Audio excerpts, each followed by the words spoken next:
आम आदमी की पार्टी ने समर्थन दिया है नरेश मीणा को। इनसे बातचीत करेंगे कि किस तरह का समर्थन आप लोगों ने दिया, क्या सोच समझ कर समर्थन। देखिए, नरेश मीणा जी जो है काफी लंबे समय से जनता की आवाज उठाते आए हैं, संघर्ष करते आए। आम आदमी के लिए जो है उन्होंने धरने प्रदर्शन किए, गरीबों को न्याय दिलाने के लिए भ्रष्टाचार के खिलाफ उन्होंने आवाजें उठाई है। और आम आदमी पार्टी भी जो है आम आदमी के लिए आवाज उठाती रही है, उनके विकास की राजनीति करती है, शिक्षा और स्वास्थ्य की राजनीति करती है।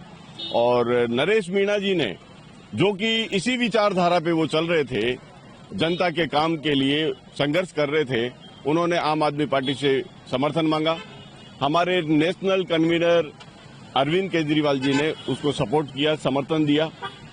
युवाओं की बात कर लेते हैं, युवाओं की बात कर रहे हैं नरेश मीणा को लेकर। बताइए कि किस तरह से क्या बदलाव होगा, क्योंकि लगातार उनकी बात की जाती है कि स्वभाव की बात की जा रही है, गर्म स्वभाव के हैं, ऐसी भी कई चीजें चर्चा आती हैं, कई बार गुस्सा हो जाते हैं। और मोरपाल सुमन स्थानीय प्रत्याशी हैं, तो क्या चुनौती दे पाएंगे? नरेश मीणा जी युवाओं की धड़कन है और युवाओं की खासियत है कि उनमें जोश होता है। बिना जोश के युवा, मैं कहता हूँ जिसमें जोश नहीं वो युवा नहीं। तो जो नरेश मीणा जी है वो युवाओं का प्रतीक है और उनको मौका ये अंता की विधानसभा की जनता को बिल्कुल देना चाहिए, क्योंकि बीजेपी कांग्रेस से जैसे सब यही बता रहे हैं कि जनता त्रस्त हो चुकी है। नरेश मीणा जी युवाओं की धड़कन है और उनको आना चाहिए। थोड़ा बहुत जोश सभी में होता है और यही युवाओं की पहचान है। देखिए, महिलाएं भी हैं जो आम आदमी पार्टी से जुड़ी हुई हैं, किस तरह से देखती हैं और क्या प्रभाव यहाँ आम आदमी पार्टी का है, कितना? आम आदमी पार्टी इस समय नरेश मीणा जी के समर्थन में यहाँ आई हुई है और ये समर्थन इसलिए दिया जा रहा है क्योंकि हम भ्रष्टाचार के खिलाफ थे। हमारी पार्टी का जन्म ही भ्रष्टाचार के खिलाफ हुआ था, लेकिन आज हम देख रहे हैं कि सब तरफ भ्रष्टाचार व्याप्त है। भाया जी के ऊपर इतने बड़े बड़े आरोप लगे हुए हैं, लेकिन कोई भी ये कहने वाला नहीं है, कोई ईडी कोई सीबीआई उनके घर नहीं जा रही। किस कह रहे हैं ना, बीजेपी क्यों नहीं कर रही है, यहाँ सरकार है वहाँ सरकार है। दोनों मिले हुए सर, दोनों मिले हुए, दोनों के आपस में दोनों के नेताओं के व्यापारिक संबंध है और उन संबंधों की परिणति ये हो रही है कि पिस जनता रही है। जनता की आवाज उठाने के लिए इस वक्त कोई भी नहीं है। नरेश मीणा एक ऐसी आवाज है जो इस वक्त उभर रही है, इसीलिए अरविंद केजरीवाल जी ने ये निर्णय लिया है कि हम इस आदमी को समर्थन करेंगे क्योंकि इसने जन की आवाज उठाई है। ये एक महायुद्ध का दौर मान लीजिए, ये एक महासंग्राम है जिसमें जनबल और धनबल की लड़ाई है। ये मुद्दों की बात करें तो मुद्दे तो बहुत होते हैं, लेकिन आम आदमी पार्टी भ्रष्टाचार की बात करती थी, यहाँ पे भी भ्रष्टाचार की बात जबरदस्त हो रही है। कांग्रेस की प्रत्याशी के खिलाफ तमाम आरोप लगे हैं और तमाम जो विपक्षी पार्टी है वो लगा ही रहे हैं, निर्दलीय भी लगा रहे हैं। आप भी भ्रष्टाचार की बात करते हैं, तो क्या लगता है कि इस बार भ्रष्टाचार की बात अंता की जनता तक पहुंचेगी, सुनेगी और बदलाव की ओर जाएगी? देखिए, जनता को पूरी तरह से पता है कि वो त्रस्त है। जनता बीजेपी और कांग्रेस दोनों से ही त्रस्त है, परेशान हो चुकी कई सालों से। इनको एक बार जो है कांग्रेस को, एक बार बीजेपी को, एक बार कांग्रेस को, एक बार बीजेपी को जो है वो समर्थन दे दे करके जनता थक चुकी है। अब जनता की एक ही उम्मीद है, आस है कि आम आदमी पार्टी उसके लिए विकल्प है और विकल्प है उसके लिए नरेश मीणा। यहाँ लोकल, अगर यहाँ स्थानीय विधायक की बात करें तो यहाँ लोग जो है पूर्व मंत्री भी रह चुके भाया पे पूरी जनता के आरोप हैं कि उन्होंने भ्रष्टाचार किया है। भाया रे भाया खूब खाया, और इसी के साथ में मैं कहता हूं भाया रे भाया खूब खाया, लेकिन गाय को नहीं खिलाया। गाय यहाँ पे इतनी जगह हमने देखने को मिली। तो गौशालाओं की बात करती है, मैं कहता हूँ वो कह रहे हैं कि हमने गौशाला बना दी, ये कर दिया, कई चीजें बता। वो गौचारा की जमीनों को भी कब्जा कर चुके हैं, वो गांवों को खा चुके हैं, मिट्टी खा चुके हैं, पत्थर खा चुके हैं। इतने आरोप है, उसके बावजूद गायों के लिए कुछ नहीं किया। गौशालों को कहाँ गौशालाएं बना दी। इतनी सारी गायें यहाँ पे आपको खुद को देखने को मिल जाएगी, वीडियो मिल जाएंगे, आप खुद चल करके देखो। देख रहे हैं गायें खूब है यहाँ पे गायें इतनी है तादाद पे, मैंने पूरे हिंदुस्तान के किसी भी रोड पे, किसी भी सड़क पे इतनी गायें रोडों के ऊपर नहीं देखी है। यहाँ रोडों पे गायें ही गायें बैठी है। और मैंने कल ही एक एक्सीडेंट देखा, जो मोटरसाइकिल पे, स्कूटी पे जो एक बुजुर्ग साथ में आ रहा था और एक जो है वो चला रहा था उसका बेटा, वो बुरी तरह एक्सीडेंट हुआ उनका और वो जो है वहां पे घायल भी हुए। ऐसी स्थिति बनी हुई है, कहीं भी चलने के लिए गाय को भी नुकसान है और चलने वालों को भी नुकसान है। गायें यहाँ कचरा खा रही है, कागज का गत्ता अभी 2 मिनट पहले ही हमने चलते चलते देखा था और ये मेरे विचार भी आया था कि यार कितना बड़ा मुद्दा है। आज गाय को मरने पे छोड़ दिया। जो एक तरफ ये अपना जो है नारा बना के बैठे हैं बीजेपी वाले कि गौ को गौ माता, अरे गौ माता आपकी माता को मरने के लिए छोड़ रखा है, कचरा खाने पे मजबूर कर रखा है। तो इनको सोचना चाहिए। इस तरह स्थानीय मुद्दे क्योंकि हमें घूम रहे हैं, क्या लगता है कि स्थानीय मुद्दे भी यहाँ पर हैं कुछ? देखिए, स्थानीय मुद्दे बहुत सारे हैं।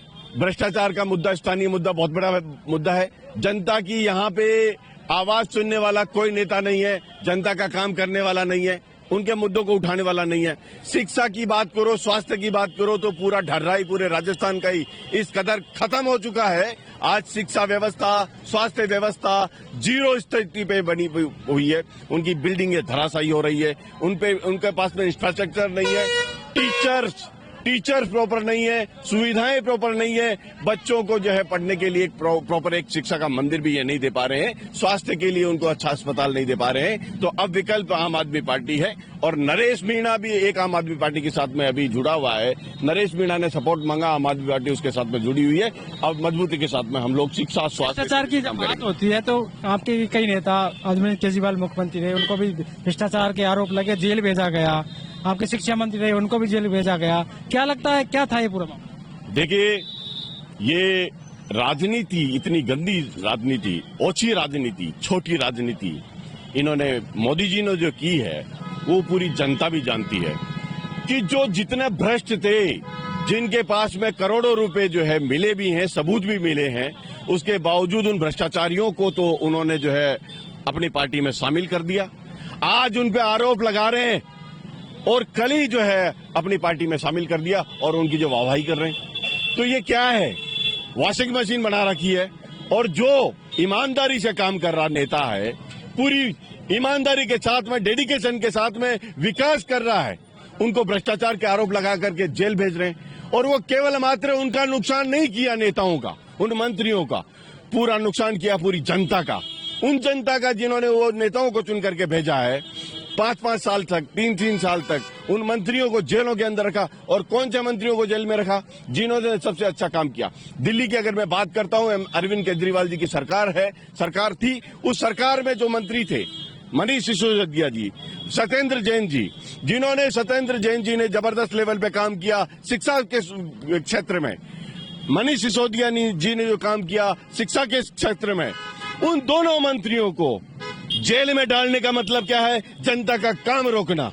आपने शर्म करो मोदी जी, आपने काम करते हुए उन मंत्रियों को आपने 3-3 साल, 6-6 साल जेल के अंदर बिठा दिया बिना सबूतों के।